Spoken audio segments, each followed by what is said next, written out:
Heat గురించి ఇది చెప్పే ముందు ఒకసారి దీని గురించి చూద్దాం. జస్ట్ 2 minutes అంతే. అదేంటంటే అసలు హీట్ గురించి మాట్లాడుతున్నాం కాబట్టి అసలు హీట్ అంటే ఏంటి? హీట్ ఉష్ణం. హీట్ అంటే ఉష్ణం. అసలు ఉష్ణము అంటే ఏంటి? అసలు ఈ యొక్క హీట్ అంటే it is a form of energy. ఓకేనా? It is a form of energy. ఉష్ణము అనేది ఒక శక్తి స్వరూపము. ఉష్ణము అనేది ఒక శక్తి స్వరూపం. And it will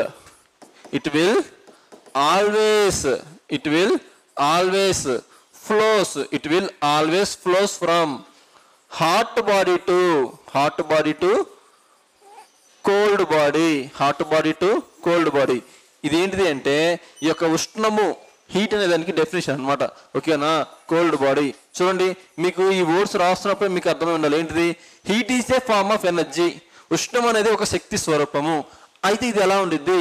it will always flows from hot body to cold body.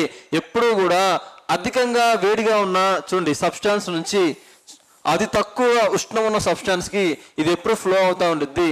అర్థం అవ్వలేదు సార్. చూడండి, మీకు ఈ టెక్నికల్ లాంగ్వేజ్ కాకుండా ఒక లేమన్ లాంగ్వేజ్ తీసుకొని ఒక ఎగ్జాంపుల్ ఇస్తాను, అర్థం చేసుకోవడానికి ట్రై చేయండి. మ్యాక్సిమం నేను కూడా అర్థమయ్యేలాగా చెప్పడానికి ట్రై చేస్తాను. ఏంటి అంటే, ఫర్ ఎగ్జాంపుల్ మీ ఫ్రెండ్కి ఫీవర్ వచ్చింది. మీరు మీ చేత్తో మీ ఫ్రెండ్ని ఇలా పట్టుకుని ఏమని ఫీల్ అవుతారు? చాలా హీట్గా ఉందని ఫీల్ అవుతారా? అతనికి ఫీవర్ వచ్చిందని మీరు ఎలా చెప్తారు అంటే, చూడండి, మీ యొక్క బాడీ టెంపరేచర్ నార్మల్గా ఎంత ఉండిద్ది? 36.9 ఉండిద్ది, లేదా 37 ఉండిద్ది. ఏంటిది? సెల్సియస్ డిగ్రీస్ చెప్తే. అయితే ఫారెన్హీట్లో 98.6 ఉంది. ఇది ఓకే కదా? అయితే మీకు నార్మల్గా ఉన్న టెంపరేచర్కి అతనికి 37 కంటే ఎక్కువగా ఉండిద్ది. అంటే మీరు ఎప్పుడైతే తనని ఇలా టచ్ చేశారో తన బాడీలోంచి హై టెంపరేచర్ అంటే హాట్ బాడీ. సో తనది హాట్ బాడీ, మీదేంటిది కోల్డ్ బాడీ అనమాట. ఆ తన బాడీలో నుంచి హీట్ అనేది మీ బాడీలోకి ట్రాన్స్ఫర్ అవడానికి ట్రై చేస్తూ ఉంటుంది. అప్పుడు మాత్రమే మీరు దాన్ని హీట్గా ఫీల్ అయ్యి నీకు ఫీవర్ వచ్చినట్టుగా ఉందిరా అన్నట్టు సంథింగ్ చెప్తాం కదా. దానికి రీజన్ ఇదే అనమాట. ఏంటిది? అసలు హీట్ అనేది ఏంటిది? It's a form of energy. ఓకేనా? ఇది ఒక లేమన్ లాంగ్వేజ్, నాట్ ఎగ్జాక్ట్లీ. ఓకేనా? గుర్తుపెట్టుకోవడానికి ఇలాగే మన చుట్టుపక్కల ఉన్న జరుగుతున్న వాటిని గురించి మనం అబ్జర్వ్ చేస్తూ నేర్చుకోవాలి ఫిజిక్స్ అనేది. ఓకేనా? ఇదేం నాట్ ఎగ్జాక్ట్లీ ఎగ్జాంపుల్ కాదు. సో ఇలా గుర్తుపెట్టుకోండి. ఏంటిది? Heat is a form of energy which always flows from hot body to cold body. ఇప్పుడు అర్థమైంది కదా? ఒకళ్ళు చేయి టచ్ చేయగానే ఫీవర్ వచ్చిందని ఎలా మనం ఐడెంటిఫై చేస్తామంటే తన హాట్ బాడీ నుంచి ఈ యొక్క కోల్డ్ బాడీకి హీట్ ట్రాన్స్ఫర్ అయ్యే గుణం ఉంది కాబట్టి సో మనం తనకి ఫీవర్ వచ్చిందన్నట్టుగా ఫీల్ అవుతూ ఉంటాం. ఓకేనా? సో ఇది గుర్తుపెట్టుకోండి, చాలా చాలా ఇంపార్టెంట్. ఎప్పుడు కూడా హాట్ బాడీ నుంచి మాత్రమే కోల్డ్ బాడీకి ట్రాన్స్ఫర్ అయ్యింది, రివర్స్లో ఎప్పుడు వెళ్ళదన్నమాట. ఓకేనా? సో ఇది హీట్ గురించి. అయితే ఈ హీట్ యొక్క యూనిట్స్ గురించి చూస్తే కెలోరీస్. ఓకేనా? కెలోరీస్. ఓకేనా? కెలోరీస్ అనేది ఈ యొక్క యూనిట్స్. అయితే చూడండి, 1 calorie ఈజ్ ఈక్వల్ టు ఎంత అని అడుగుతారు. ఓకేనా? 1 calorie is equal to 4.18 joules. 4.18 joules, లేదా దీన్ని 4.20 జౌల్స్ అని కూడా అనొచ్చు. 4.20 జౌల్స్ కూడా అనొచ్చు. అయితే ఇదే కాకుండా బ్రిటిష్ థర్మల్ యూనిట్ అనేది కూడా ఈ యొక్క హీట్కి ప్రమాణమే. జౌల్స్ ప్రమాణమే, కెలోరీస్ ప్రమాణమే, బ్రిటిష్ థర్మల్ యూనిట్ కూడా ప్రమాణమే. ఓకేనా? సో బ్రిటిష్ థర్మల్ యూనిట్ ఎంత అంటే 252 కెలోరీస్. ఓకేనా? 252 కెలోరీస్. ఓకేనా? ఇంతవరకు గుర్తుపెట్టుకుని చాలు, ఇంకేం అవసరం లేదు. గ్రూప్ డీకి అవసరం లేదు, మళ్ళీ ఎస్ఐ కానిస్టేబుల్కి ఇంకా ఇండెప్త్ అనాలిసిస్ ఇద్దాం. ఓకేనా? సో అయితే ఈ యొక్క చూడండి, సో ఇది హీట్ గురించి. అయితే మన బాడీ టెంపరేచర్స్ ఉంటాయి కదా, టెంపరేచర్స్. హీట్ అంటే ఉష్ణము, టెంపరేచర్ అంటే ఉష్ణోగ్రత. ఓకేనా? ఉష్ణోగ్రతకి హీట్కి ఏంటి తేడా అంటే the hotness or coldness of a. So welcome to Harshit institute. మనకి రైల్వే ఎగ్జామ్స్ మనకి ఇప్పుడు నోటిఫికేషన్స్ రెగ్యులర్గా ఉన్నాయి కాబట్టి సో మనకి ఫిజిక్స్ కావచ్చు, కెమిస్ట్రీ కావచ్చు, మనకి చాలా important and key role play చేస్తుంది మనకి రైల్వే ఎగ్జామ్ పాయింట్ ఆఫ్ వ్యూలో. అందుకే మనకి హర్షిత్ ఇన్స్టిట్యూట్ మనకి ఆన్లైన్ యాప్లో మనకి ఫిజిక్స్, కెమిస్ట్రీ 2 క్లాసెస్ కూడా కలిపి అండ్ అలాగే మనకి ప్రీవియస్ ఇయర్ ఎక్స్ప్లెనేషన్ ప్రతి బిట్టు కూడా ఎక్స్ప్లెయిన్ చేస్తారు. అండ్ పెట్టిన ఎగ్జామ్స్ అన్నీ కూడా మనకి విత్ ఎక్స్ప్లెనేషన్తో మనకి రావడం జరుగుతుంది. ఈ రెండు కలిపి మనకి ఫిజిక్స్ కావచ్చు కెమిస్ట్రీ కావచ్చు రెండు కూడా ఆర్ఆర్బీ స్పెషల్ కింద మనం ఏం చేసామంటే ఓన్లీ 499 రూపీస్కి మనకి అవైలబుల్గా ఉంది. సో 499 రూపీస్కి ఫిజిక్స్ కావచ్చు కెమిస్ట్రీ కావచ్చు రెండు మనకి ఆన్లైన్ క్లాస్ కంప్లీట్గా చాలా డెప్త్గా మనకి రైల్వే పాయింట్ ఆఫ్ లో చెప్పడం జరిగింది. అలాగే మనం అబ్జర్వ్ చేసుకుంటే సో ప్రీవియస్ ఇయర్ క్వశ్చన్ ఎక్స్ప్లెనేషన్తో పాటు కూడా మనకి ఉంటాయి. సో ఈ యొక్క ఆఫర్ని మనకి ఖచ్చితంగా మీరు యూటిలైజ్ చేసుకోండి. చాలా ఇంపార్టెంట్, మనందరూ తెలిసిందే ఫిజిక్స్ కెమిస్ట్రీ రెండు కూడా కీ రోల్ ప్లే చేస్తాయి మనకి రైల్వే ఎగ్జామ్ పాయింట్ ఆఫ్ లో. కాబట్టి సో అందరూ ఈ కోర్స్ అనేది పర్చేజ్ చేసుకోండి. సో మనకి సో అవైలబుల్గా ఉంటుంది. ఇంకా ఏమైనా సరే మనకి డౌట్స్ ఉంటే మీరు కాంటాక్ట్ అవ్వండి ఫోన్ నెంబర్కి. ఓకేనా? Thank you for watching. Body లేదా సబ్స్టెన్స్ ఏమంటారు అంటే టెంపరేచర్ అంటారు. ఓకేనా? ఈ డెఫినేషన్స్ మీకు ఏం అవసరం లేదు. అయితే ఈ యొక్క టెంపరేచర్ని కొలమానాలకి కొన్ని ఈ యొక్క రిలేషన్స్ ఉంటాయి అనమాట. అవి ఏంటి అంటే చూడండి, ఇవన్నీ మీరు ఆల్రెడీ చూసి ఉంటారు, ఒకసారి మీరు రివైజ్ చేసుకుంటే ఇంకా మీకు బాగుంటుంది.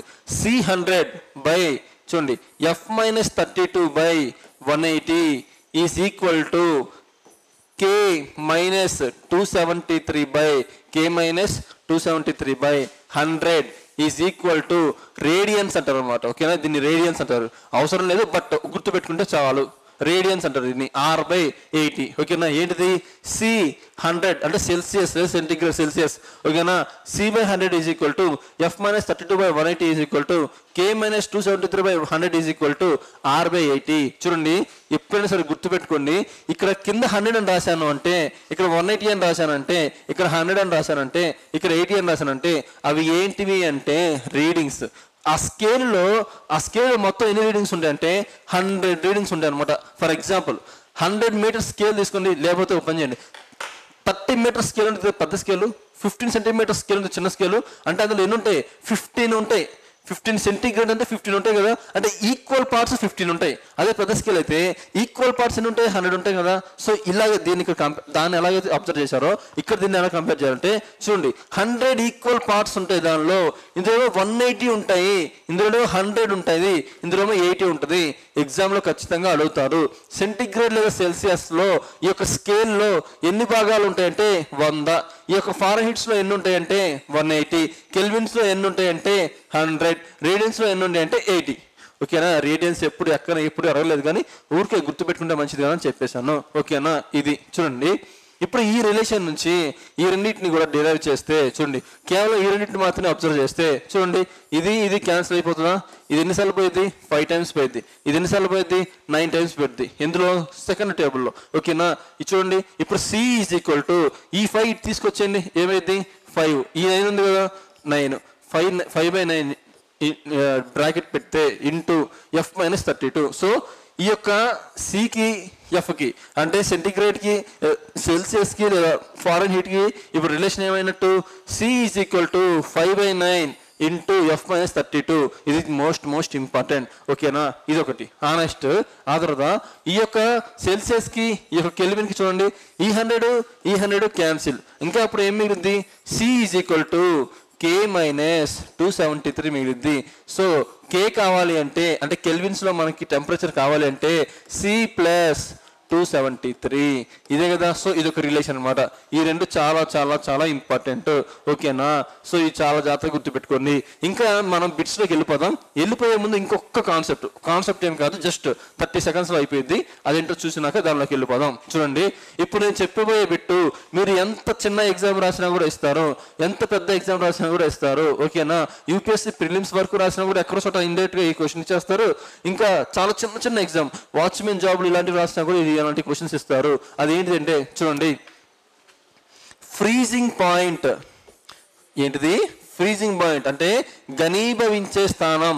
Freezing point of A water. Freezing point of A water ఎంత అంటే 0 డిగ్రీ సెంటీగ్రేడ్స్ లేదా 0 డిగ్రీ సెల్సియస్. ఓకేనా? 0 డిగ్రీ సెంటీగ్రేడ్. ఓకే, దాని గురించి వదిలేసండి. చూడండి, second freezing point of A water ఎంత అంటే చూడండి ఎంత అంటే 273 కెల్విన్స్. అదేం చెప్పాం? సెంటిగ్రేడ్స్లో చెప్పాం. ఇదేంటిది? అది సెల్సియస్లో చెప్పాం. ఇదేంటిది? కెల్విన్స్లో చెప్పాం. ఓకేనా? తర్వాత freezing point of A water. ఇప్పుడు దేనిలో చెప్తారు సార్ అంటే చూడండి, ఇంకా ఏమున్నాయి, ఫారెన్ హీట్స్ ఉన్నాయి. ఫారెన్ హీట్స్లో ఎలా చెప్తారు చూడండి, ఫారెన్ హీట్స్లో 32 ఫారెన్ హీట్స్. ఓకేనా, 32 ఫారెన్ హీట్స్. కావాలంటే అవి ఎలా వచ్చాయి కూడా ఎక్స్ప్లెయిన్ చేస్తాను, జస్ట్ కాన్సన్ట్రేట్ చేయండి చాలు. ఓకేనా, next boiling point of A water ఎంత అంటే మీ అందరికి తెలుసు కదా, 100 డిగ్రీ సెంటిగ్రేడ్. ఓకేనా, 100. ఇది చూడండి. నెక్స్ట్ వచ్చేసి ఈ యొక్క boiling point of A water ఎంత అంటే కెల్విన్స్లో చూసుకుంటే 373 కెల్విన్స్. ఓకేనా, ఆ తర్వాత 6th point and last point, boiling point of A water ఎంత అంటే చూడండి, boiling point of A water ఎంత అంటే 212 ఫారెన్ హీట్స్. 212 foreign heats. చాలా చాలా చాలా చాలా ఇంపార్టెంట్ ఇవన్నీ. ఓకేనా, చూడండి చాలా ఇంపార్టెంట్. ఓకేనా, చూడండి ఎలా వచ్చాయి సార్ అంటే చూడండి, ఈ 0 డిగ్రీ నార్మల్గా తెలుసు కదా, ఇది ఎలా వచ్చింది చూడండి. సెంటిగ్రేడ్కి చూడండి, సెంటిగ్రేడ్కి ఈ యొక్క కెల్విన్కి మీకు రిలేషన్ తెలుసు. ఓకేనా, ఇది ఇప్పుడు ఏమన్నారు చూడండి, ఈ యొక్క సెంటిగ్రేడ్ అనేది 0 అంట. సో 0 పెట్టుకోండి. 0 is equal to K - 273, K is equal to 273. ఇలా వచ్చిందనమాట. అది ఏది సెకండ్ది. ఇప్పుడు థర్డ్ వన్ చూద్దాం. థర్డ్ వన్ ఎలా వచ్చిందో చూద్దాం. మనకి రిలేషన్ తెలుసు, C is equal to 5/9 into F - 32. దేనికి, ఫారెన్ హీట్కి ఈ యొక్క సెల్సియస్కి. ఓకేనా, సో ఇక్కడ 0 డిగ్రీస్ కాబట్టి 0 × 5/9 ఇంటూ F - 32గా వస్తుంది. ఓకేనా, ఇది తీసుకొచ్చేది 0 అయిపోయింది. ఇంకేం మిగిలిద్ది, 0 is equal to F - 32 మిగిలిద్ది. F is equal to 32. ఓకేనా, F ఈజ్ ఈక్వల్ 32. సో ఈ 32 ఇలా వచ్చింది అనమాట. ఇది కూడా అంతే, 100 డిగ్రీస్. ఈ 70 212 చెప్తాను. ఓకేనా, 212 చెప్తాను, ఎందుకంటే అందరికి కొంచెం కన్ఫ్యూజన్ ఉంటుంది. ఆ 212 అనేది చూద్దాం. 212 ఏమని, boiling point of A water is 212 foreign heats. Boiling point of A water is foreign heats. చూడండి, C is equal to 5/9 into F - 32 degrees. ఓకేనా, F - 32.32. ఓకేనా, గుర్తుపెట్టుకోండి. చూడండి, బాయిలింగ్ పాయింట్ అంటే ఏంటి, ఇదేంటిది 100 అని అర్థం కదా. So 100 is equal to 5/9 into F - 32. అంటే ఈ 5 ఎన్నిసార్లు పోయింది, 20 టైమ్స్. ఈ 9 తీసుకొస్తే 180 is equal to F - 32 మిగిలిద్ది. F is equal to 180 + 32 మిగిలిద్ది, అంటే 212. సో ఈ 212 అలా వచ్చింది అనమాట. ఇవన్నీ అలా డిరైవ్ చేసుకోవచ్చు. ఓకేనా, అవసరం లేదు, జస్ట్ ఒకసారి చెప్పాను. సో ఇప్పుడు ఈ బేస్తో చూసుకొని ఈ రోజు వరకు ఈ బేస్ని యూస్ చేసుకొని మనం కొన్ని ప్రాబ్లమ్స్ చేద్దాం. రిమైనింగ్ రేపు చేద్దాం. ఓకేనా, రిమైనింగ్ రేపు చూద్దాం. ఓకేనా, సో చూడండి, 0 degree centigrade is equal to how many degrees Fahrenheit. 0 degree centigrade is equal to how many degree Fahrenheit. Comparison చెప్తున్నాడు, సెంటిగ్రేడ్కిను హౌ మెనీ డిగ్రీస్ ఆఫ్ ఫారెన్ హీట్కిను. మనకి చూడండి, ఆన్సర్ తెలిస్తే డైరెక్ట్ పెట్టేయచ్చు. ఆన్సర్ ఎంత చూడంగానే తెలిసిపోతుంది, 32 అని. ఆన్సర్ 32 అని తెలిసిపోతుంది. ఒకసారి చేద్దాం. చూడండి, కంపారిజన్ ఏంటి మనకి, సెంటిగ్రేడ్కి ఫారెన్ హీట్కి. సెంటిగ్రేడ్కి ఫారెన్ హీట్కి రిలేషన్ ఏంటిది, C is equal to 5/9 into F - 32. ఇది 0 అంటున్నారు. అంటే ఈ మొత్తాన్ని ఇటు తీసుకొచ్చేస్తే మొత్తం 0 అయిపోయింది. అప్పుడేంటిది 5F - 32. So F is equal to ఎంత, 32 కదా. So 32 foreign heats. సో ఇది 32 ఫారెన్ హీట్స్. ఓకేనా, ఇలా చేయాలి. నెక్స్ట్ వచ్చేసి, what is the physical state of water at 12 degree Celsius. ఓకేనా, 12 డిగ్రీ సెల్సియస్, 12 డిగ్రీల వద్ద నీటి యొక్క భౌతిక స్థితి ఏమిటి. ఓకేనా, ఏంటి చెప్పండి. చూడండి తెలుస్తుంది కదా. చూడండి, అసలు గ్యాస్గా ఉంటుందా చెప్పండి, అసలు గ్యాస్గా ఉండదు. పోనీ సాలిడ్గా ఉండిద్దా, సాలిడ్గా ఎప్పుడు ఉండిద్దమ్మా, ఘనంగా మారాలి అంటే 0 డిగ్రీ సెంటిగ్రేడ్కి ఇంకా ముందు అంటే -2లో కూడా వచ్చే ఛాన్స్ ఉండాలి. కాదు కదా. సో ఇప్పుడు చూడండి, అయాన్ కూడా కాదు కదా. అంటే ఏంటిది, లిక్విడ్ స్టేట్. అంటే 12 డిగ్రీ సెంటిగ్రేడ్ దగ్గర వాటర్ కదా, 12 డిగ్రీస్ దగ్గర వాటర్ అనేది ఏ స్టేట్లో ఉండిద్ది, లిక్విడ్ స్టేట్లోనే ఉండిద్ది. కాబట్టి చాలా కూల్గా ఉంటుంది అంతే. ఓకేనా, compare to 25 degrees room temperature 20-25 degrees ఉంటుంది కదా. దీంతో కంపేర్ చేసినప్పుడు 12 డిగ్రీస్ అనేది అక్కడ కూడా లిక్విడ్గానే ఉండిద్ది, బట్ కొంచెం కూల్గా ఉండిద్ది, బట్ లిక్విడే. ఓకేనా, లిక్విడే కదా. So next